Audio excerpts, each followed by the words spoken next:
Bonjour les amis. Aujourd'hui, je vais vous parler des revenus de retraite. Euh, Puisque moi, je prends ma retraite avant 65 ans, j'ai pas l'intention de demander tout de suite ma pension, ni mes rentes du Québec.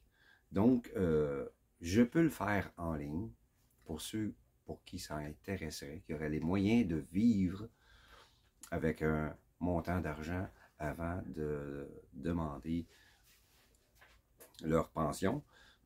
Ce que je vais faire, je vais le demander en ligne et c'est possible de le faire pour la pension fédérale et pour les RRQ également.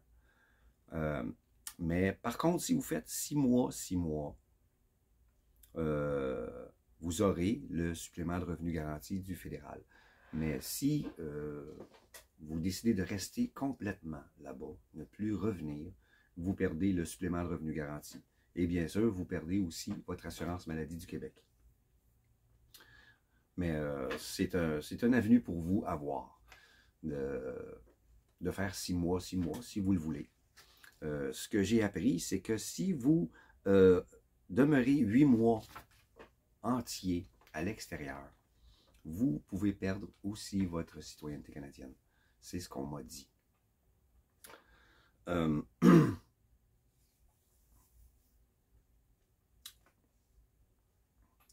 Excusez-moi, je lis. J'ai oublié de lire avant. Euh, il y a une chose qui est très importante à faire une fois que vous serez aux Philippines. Si vous n'avez plus l'intention de revenir, vous devez faire un dernier rapport d'impôt, ce qu'il appelle un rapport d'impôt de départ.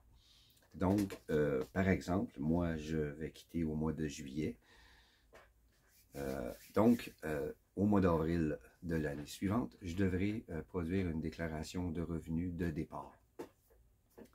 Je dois les appeler pour avoir les renseignements complets.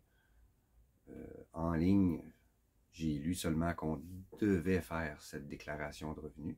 Donc, je vais appeler pour savoir si je dois demander des feuillets, les apporter avec moi et faire ma déclaration en ligne et envoyer mes feuillets. Ou si je dois faire ma déclaration de revenus à l'ambassade canadienne. Je vais appeler les deux paliers de gouvernement pour savoir exactement comment faire.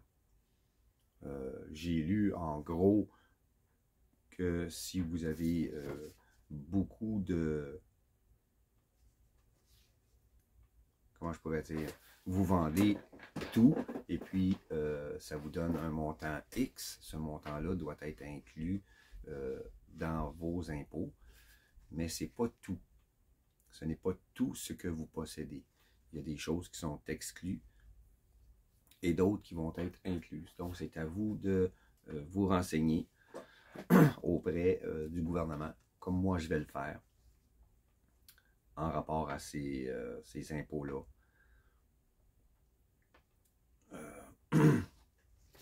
Moi, d'après ce que j'ai lu, je n'aurais pas à inclure ces montants-là dans ma déclaration de revenus.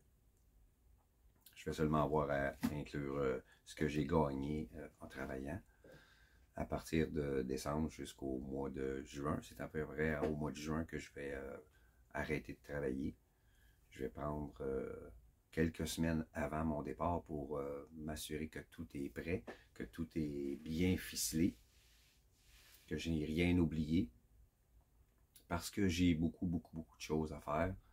Il faut se préparer d'avance. Préparez-vous d'avance. Pensez-y comme il faut. Préparez-vous d'avance. Regardez des vidéos de là-bas. Écoutez des vlogs de gens qui vivent là-bas. Il y en a qui vont vous dire quoi apporter, quoi ne pas apporter. Prenez des notes. C'est très important. Moi, j'avais pas de cellulaire avant. Je viens de m'en acheter un pour la première fois. Et puis, je devrais m'acheter une carte SIM pour mettre dedans. Et puis, je pense que je vais le prendre à la carte seulement. Parce que là-bas, je devrais m'acheter une autre carte SIM. La carte SIM d'ici ne sera pas acceptée là-bas. Puis notre téléphone, on en a besoin pour le code QR pour les vaccins. Parce que vous devrez être vacciné en allant là-bas. Je ne sais pas si cette règle-là va être abrogée prochainement, mais je sais qu'en ce moment, elle est en vigueur. On doit être vacciné, sinon on fait une quarantaine. Et puis, on doit aussi 24 heures à l'avance s'enregistrer. Et donc, ils vont vous envoyer probablement par email votre code que vous devrez mettre dans votre téléphone et le présenter là-bas une fois en arrivant. C'est obligatoire pour tous les voyageurs qui vont aux Philippines. Peu importe que vous soyez étranger ou philippin. Tout le monde doit s'enregistrer. C'est la règle. Donc, ça prend un cellulaire pour ça. La plupart du monde en ont. Moi, je dis ça pour les dinosaures comme moi, s'il y en a parmi vous. J'avais pas de cellulaire, maintenant j'en ai un. C'est avec ça que je me filme présentement. Je m'en suis acheté un bon. Je l'ai acheté seconde main, mais il est très bon. Aucune éraflure. Il a l'air neuf, totalement neuf. Et puis, comparativement à ma petite caméra que j'avais, l'image est très claire, très belle, très lumineuse. On n'a pas besoin de beaucoup de lumière pour se filmer avec. En ce moment, il est 5 heures et puis il fait encore clair dehors. Puis ici, ça va très bien. Je vous conseillerais, si vous voulez faire des films là-bas pour envoyer à votre famille, de vous acheter un bon cellulaire, d'avoir un très bon cellulaire pour ça. Il y en a des très bons, il y en a des seconde main, des très bons, qui sont pas chers. Le mien, c'est un Samsung A42 5G. J'ai 4 caméras dessus, dont une que je peux faire du macro avec. Puis j'en ai une plus large, puis j'ai une normale pour prendre des photos. Et puis j'ai une caméra en avant, c'est avec ça que je me filme présentement. Et puis ça va très bien. Je l'ai payé, toute taxe comprise, 350. C'est pas cher. C'est pas cher parce que les téléphones sont, vous le savez autant que moi, c'est quand même assez dispendieux. Il y en a qui sont des téléphones, supposément c'est le NEC Plus Ultra, puis ça se vend 1600, 1700, 1800 $. Puis le téléphone que j'ai fait la même chose que ces téléphones-là. C'est ce qu'on m'a recommandé. J'ai chatté avec plusieurs vlogueurs. Et puis, plusieurs m'ont dit qu'ils n'utilisaient pas d'iPhone pour se filmer. Trop compliqué. Surtout que plusieurs éditeurs, plusieurs programmes d'édition sont pas compatibles avec l'iPhone. Il faut y aller avec certains seulement. Puis c'est trop compliqué. Le film en tant que tel est très beau, mais si vous voulez l'éditer, couper ici, couper là, rajouter des choses, le programme d'édition que vous devrez utiliser, vous n'avez pas beaucoup de choix. C'est ce que ce vlogueur m'a dit. Il m'a dit, va plutôt dans le Samsung ou dans le Oppo. Mais les Oppo, ici, au Québec, sont pas très courants. Les seuls que j'ai pu voir, c'est pas le modèle qui m'a été recommandé. Puis il était disponible seulement en Ontario.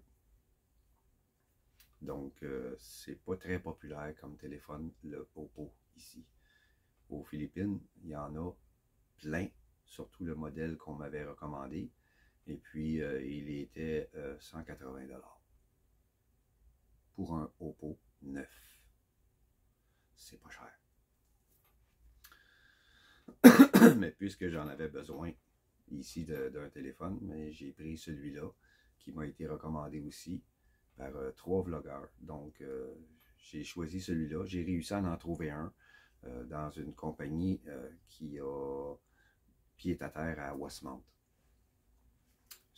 Je croyais l'avoir 7 à 10 jours plus tard, puis je l'ai eu le lendemain. J'avais demandé poste normal, puis ils me l'ont envoyé par poste prioritaire pour le même prix. Puis je suis très très satisfait. Donc, cette vidéo va se terminer ainsi. J'avais pas beaucoup de contenu pour celle-ci. Je voulais seulement parler des revenus de retraite pour ceux pour qui ça pourrait intéresser. Donc, je vais tout simplement finir en vous demandant de vous abonner. Ça va beaucoup m'aider à pouvoir mieux développer ma chaîne. Plus que j'ai d'abonnés, plus que je peux faire des vidéos plus longues. Puis je vais pouvoir y inclure plusieurs choses qui pourraient éventuellement vous intéresser. Présentement, je ne peux même pas mettre rien en lien parce que je suis un débutant et je n'ai pas beaucoup d'abonnés, donc je n'ai pas beaucoup d'options. Je peux seulement faire les vidéos et les mettre en ligne et espérer d'avoir des abonnés pour pouvoir développer cette chaîne. Donc, avec votre aide, s'il vous plaît, abonnez-vous, partagez, aimez ma vidéo, n'oubliez pas le thumbs up, aimez ma vidéo, partagez-la, et puis si vous voulez voir les prochaines vidéos, n'oubliez pas la cloche de notification qui vous avertira quand j'en sortirai une. Je vous remercie à l'avance et je vous dis à la prochaine.